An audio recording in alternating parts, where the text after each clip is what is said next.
ఇన్ని రోజులు simple foods అంటే కుక్కర్ లో రైస్ పెట్టడం, ఇన్స్టెంట్ గా కాఫీ పెట్టడం అనుకున్నాను. కాకపోతే ఈ కాఫీ పెట్టాక అది కూడా కష్టమే అనిపించింది.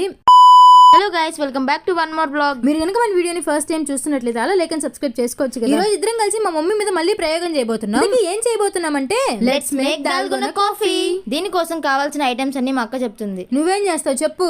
చెప్పు బై బై. అట్లుంటుంది మరి. మా చెల్లిని వీడియోలోకి తీసుకొస్తే అన్ని సగం సగం పండ్లే. ముందుకు ఒక కాఫీ కప్ తీసుకొని దాంట్లో 2 spoons of coffee powder, 2 spoons of sugar వేసి బాగా మిక్స్ చేసుకొని కొంచెం వాటర్ పోసి ఎలా మిక్స్ చేయాలంటే అయితే కప్పన్న పగిలిపో లేదా మన చెయ్యన్న నొప్పి వచ్చేయాలి, అంత బాగా మిక్స్ చేయాలి. మా చెల్లి వల్ల అవ్వలేదు, అందుకే నా చేతిలో పెట్టి వెళ్ళిపోయింది. నేను కూడా ఒక 10 నిమిషాలు తిప్పాను. కప్పు స్ట్రాంగ్ గా ఉండడం వల్ల పగలలేదు. కాకపోతే నా చేయి నొప్పి వచ్చేసింది. అందుకే తెలివిగా ఆలోచించి మిక్సీ జార్లో వేసాను. కాకపోతే ఏమి యూజ్ లేదు. ఎలా అయితే వేసాను అలానే బయటకు వచ్చింది. ఇంకా తిప్పే ఓపిక లేక వేడి పాలని ఈ కాఫీ మిక్చర్ లో పోసేసాను. నాకేమో ఇది చూడడానికి నార్మల్ కాఫీ లాగే అనిపిస్తుంది, కానీ తాగే ధైర్యం లేక మా మమ్మీకి తీసుకుని వెళ్ళి ఇచ్చాను. సడన్ గా అంత ప్రేమగా కాఫీ ఇచ్చినప్పుడు మమ్మీ ఏమైనా ప్రాంక్ చేస్తున్నామేమో అని చెప్పి చాలా సేపు అడిగింది. ఏం లేదు మా అంటే ధైర్యంగా తాగుతుంది. కాఫీ అయితే బానే ఉందంటే మీకు కూడా ట్రై చేయాలనిపిస్తే ఈ వీడియోని చూసి చేసుకొని తాగేయండి.